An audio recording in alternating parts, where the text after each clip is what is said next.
பொன்மனச்செம்மல் புரட்சி தலைவர் எம்ஜிஆர் இருக்கின்ற பொழுது எல்லா குடும்ப அட்டைதாரருக்கும் தைப்பொங்கல் என்று விலையில்லா வேஷ்டி சேலை வழங்கினாங்க.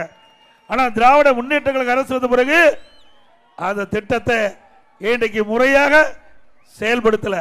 சில இடத்துல வேஷ்டி கொடுத்தா சேலை கொடுக்கறதில்ல, சில இடத்துல சேலை கொடுத்தா வேஷ்டி கொடுக்கறதில்ல, சில இடத்துல ரெண்டுமே கொடுக்கறதில்ல. அதுலேயே ஊழல். ஏழைகளுக்கு கொடுக்கப்படுகின்ற வேஷ்டி சேலையில கூட ஊழல் செய்கின்ற அரசு திராவிட.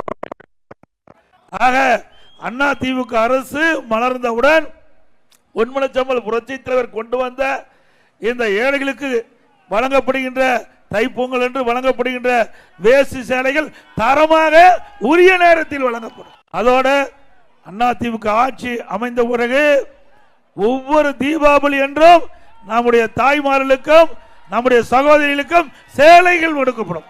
அற்புதமான சேலை கொடுக்கப்படும். அவர்களும் மகிழ்ச்சியோடு அந்த பண்டிகை கொண்டாட வேண்டும். இதெல்லாம் அனைத்து இந்திய அண்ணா திராவிட முன்னேற்ற கழகத்தினுடைய திட்டத்திலே இருக்கும் என்பதை இந்த நேரத்தில் சுட்டிக்காட்ட விளைகின்றேன்.